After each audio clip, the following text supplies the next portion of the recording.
Hi guys, I was out today shopping for a new lipstick, and it occurred to me that for a large part of my makeup wearing life, I hadn't been aware of the qualities of different types of lipsticks and how they would look on my face and how they would look for the types of looks that I was wanting to wear. I mean, I've gone through lots of different fashion stages, obviously, but my look has really settled on vintage and has been that way for a while. But um, I've never really had anyone tell me about the importance of the type of lipstick that you wear for a vintage look.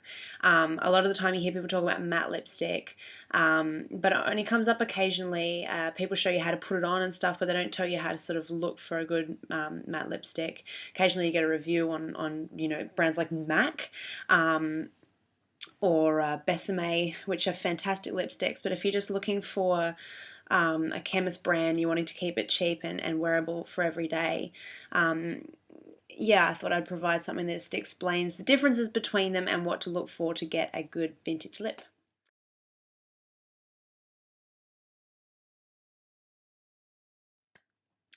So what I've done is gone through my collection of lipsticks that I have been wearing up until recently. Some I've had for quite a while, some are reasonably new. I have tried a lot of different chemist brands, things like Revlon, Maybelline, Inoxa, Natio. I've tried all sorts of different stuff. I've tried to sort of, yeah, get a lipstick that is a cheap brand and does mimic that matte retro look that you're kind of looking for. So I'll start with my everyday wear lipstick. That is Inoxa's Terracotta. I don't know if you can see that, but you'll see the issue almost straight away. Although it's a gorgeous color, look at that. Sorry, it's just horribly disgusting and it's very smudgy.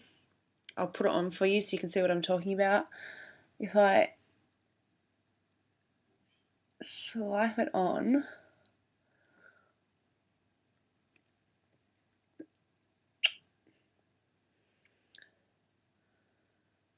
it's an incredibly creamy, it is like putting fresh cream on your lips. Like, it's really, really creamy. And even if you blot it, it really bleeds. And if you do things like try and eat, you end up with it on your chin and around your mouth, and it just goes everywhere.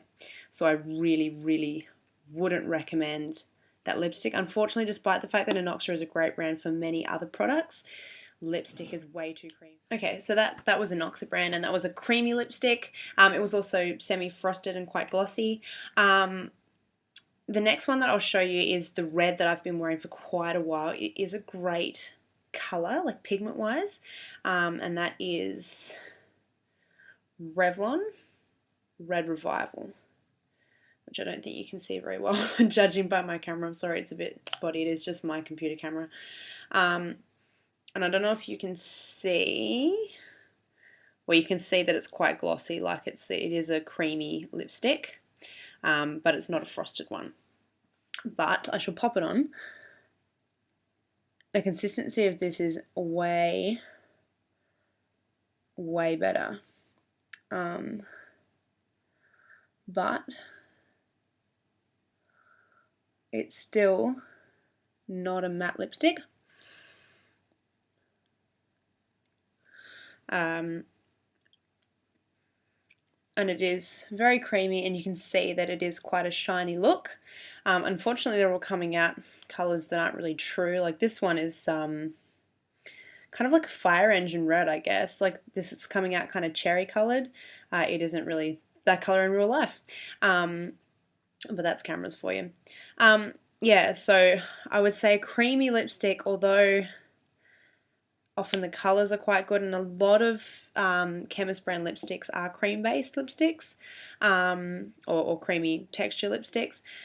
They're really not a vintage look, although you can get away with it. And you will find that during the day it will bleed. Even if you have lip liner on, it's going to bleed down and it's going to get that feathered look, which really, I don't think it looks good anyway, but it's definitely not a vintage look.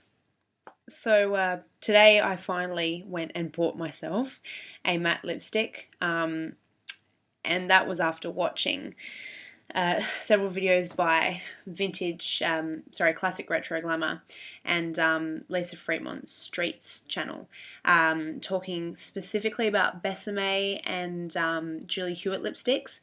And as I said, I did jump online and purchase myself a Julie Hewitt lipstick today. So I'm very excited and waiting for that to come in the mail, and I will jump on here and tell you what I think about it once I've tried it. But the lipstick that I bought and that I wore today and was very, very pleased with was Revlon's Really Red Matte. So make sure you get the one in the black tube. 006 Really Red. And you can tell just when I hold it up, there is no sheen on that puppy.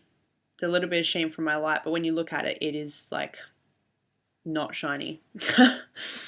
Anyway, I'm actually going to show you how to apply it properly for those girlfriends of mine who've been asking me about vintage style and may not know much about lip liner, prepping the lip, all that kind of stuff. So basically, I start with Lucas Ointment Paw Cream. You can get it at Priceline. You can get it at the supermarket. I think it's like $2 for a tube, $5 for a tub of the stuff. Like, it's really not too bad. And it's just fermented paw ointment. And I just find it works on everything. I put it on my face if my eyes are looking daggy. I put it under here in my eye if I want to pep them up a bit. But basically, I just get a little bit of that.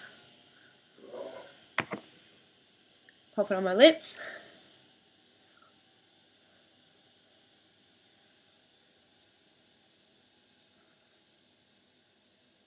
And that is to condition the lips so that they're not dry. There's nothing worse than putting lipstick on dry lips and you get these little flaky bits. It's horrible. And particularly with a matte lipstick, they obviously are a lot drier than a cream and often a sheen lipstick. And you don't want to end up with really dry, chapped lips at the end of the day. That is not a glamorous look.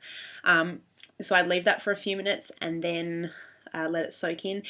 If you have chapped lips or dry lips, I'd highly recommend, I just pop that on and then I just get some like brown sugar, the fine, not the coarse grain, but the fine grain brown sugar, like the tightly packed one. Just get like just a little bit on the end of my finger and I just rub it all across my lips and it kind of sandpapers all the stuff off and they end up really nice and full afterwards. So I'm just going to let this soak in and I'll be back to show you how to apply the liner and put the colour on.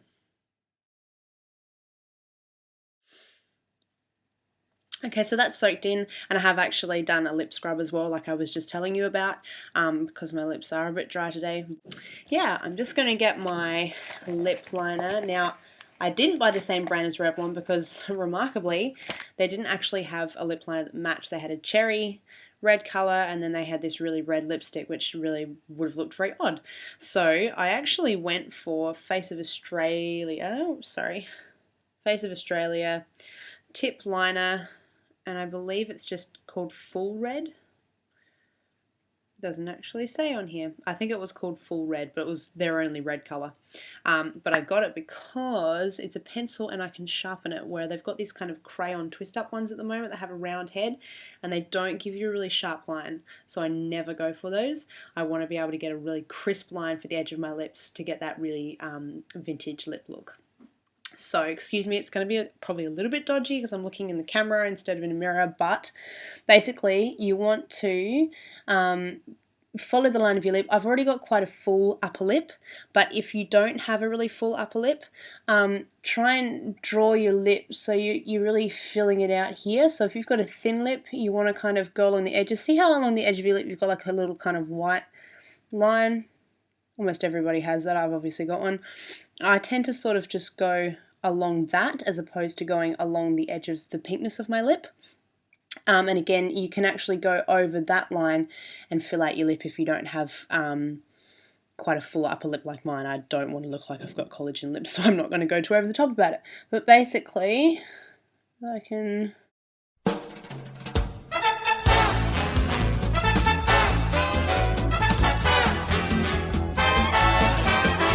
Miss Otis Otis regrets she's unable to lunch today. Madam, Miss Otis regrets she's unable to lunch today. And she's sorry to be delayed. Fleur from Diary of a Vintage Girl gave a great example of how to keep the colour of your teeth. I usually just keep checking my teeth during the day, but she pointed out if you, and she, as she said, this is quite dodgy looking, but if you get your finger, pop it in your mouth and pull back on it, all the colour that would end up on your teeth is going to end up on your finger. So you just, and you can see on mine that a little bit has come off, so that's going to save that for the day. And that's your vintage lip colour, and you shouldn't get too much rub back. If you blot that, and I found this today, I blotted it and nothing came off. That's your matte look, and you can see that it's not a shiny look on your lips, you know. The colour really soaks in. It's almost like a full lip stain. It's good, and you've got that really crisp edge, and that's what you're looking for to give you that really retro lip. So I hope that was helpful. The other thing that you can do is instead actually colour your whole lip in with the pencil instead of using lipstick, and then pop a gloss over the top if you do want a shiny look, and that will hold a lot better than using like a cream lipstick. But I very rarely do that. I have ordered a couple of like lip pencils, but they're big chunky. They're basically a lipstick in a pencil form, and they are from NARS, I think, and that's an American company as well. So yeah, hope that was helpful, and have a good one. Bye. And the moment before she died,